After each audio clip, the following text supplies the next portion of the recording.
தீக்குளித்து உயிரிழந்த விக்னேஷின் சொந்த ஊரான மன்னார்குடியில் இறுதி ஊர்வலம் நடந்து வருகிறது. வைகோ, சீமான் உள்ளிட்ட தலைவர்கள் இறுதி ஊர்வலத்தில் பங்கேற்றுள்ளனர். இது பற்றி அங்கிருக்கும் நமது செய்தியாளர் அருண்குமார் அளித்த கூடுதல் தகவல்களை பார்ப்போம். மத்திய அரசுடைய மெத்தன போக்கை கண்டித்தும் கர்நாடக அரசு தொடர்ந்து தமிழகத்திற்கு வஞ்சனை செய்து வருவதாக சொல்லியும் தொடர்ந்து தமிழகம் முழுவதும் காவிரி நீரை பெற்றுத்தர வலியுறுத்தி தமிழகம் முழுவதும் விவசாயிகள் தொடர்ந்து கண்டன ஆர்ப்பாட்டங்களை நடத்தி வருகிறார்கள்.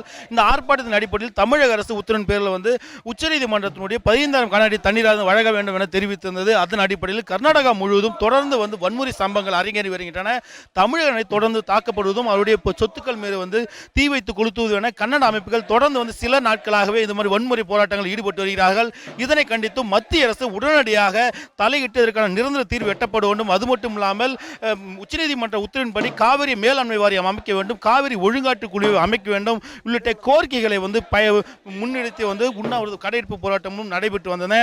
இந்த நிலையில் நாம் தமிழர் கட்சியை சேர்ந்தவர்கள் நேற்று முன்தினம் சென்னையில் பேரணி நடத்தினார்கள். அந்த பேரணியில் தொண்டர்கள் கலந்து கொண்டிருந்தார்கள். தொண்டர்கள் கலந்து கொண்டிருக்கும் போது திடீரென மன்னார்குடியை சேர்ந்த விக்னேஸ்வரன் என்பவர் தன் உடலின் மீது தீ வைத்துக் கொண்டதன் காரணமாக அவருடைய உடல்நிலை பலகீனமடைந்து கருகிய நிலையில் மருத்துவமனையில் அனுமதிக்கப்பட்டவர் நேற்று பிற்பகல் அளவிற்கு உயிரிழப்பு ஏற்பட்டிருக்கிறது. இதனைத் தொடர்ந்து அவர் சொந்த ஊரான மன்னார்குடியில் தற்போது அவருடைய வீட்டில் இறுதிச் சடங்கான நடைபெற்று வந்தது. இந்த இறுதிச் சடங்கில் வைகோ, சீமான் உள்ளிட்ட கட்சியினுடைய பிரமுகர்கள் கலந்து கொண்டு இறுதி ஊர்வலமானது கடந்த 1 மணி நேரத்துக்கு முன்பாக தொடர்ந்து நடைபெற்று வருகிறது. அவர் வீடு கொண்டிருக்கக்கூடிய மேல ராஜவீதியிலிருந்து தொடங்கி பேருந்து நிலையம் உள்ளிட்ட முக்கிய பகுதிகள் வழியாக 3 கிலோமீட்டர் தொலைவில் இருக்கக்கூடிய அடக்கம் செய்யக்கூடிய இடத்திற்கு தற்போது பயணித்துக் கொண்டிருக்கிறார்கள். அந்த காட்சியை பார்த்துக் கொண்டிருக்கிறோம். இதனுடைய மத்திய அரசை வலுவாக கண்டித்து தற்போது கோஷங்களும் முழக்கங்களும் எழுப்பப்பட்டு வருகிறது. அந்த காட்சியை நாம் பார்த்துக் கொண்டிருக்கிறோம். இதில் வைகோ, சீமான், PR பாண்டியன் உள்ளிட்டவர்களும் அதே போல அந்த இயக்கத்தைச் சேர்ந்தவர்களும் ஆயிரக்கணக்கால் கலந்து கொண்டு இறுதி ஊர்வலத்தில் மௌன அஞ்சலியாகவும் இது மட்டும் அவருடைய மத்திய அரசினுடைய வன்முறையை கண்டித்தும் தற்போது பேரணியானது நடைபெற்று வருகிறது.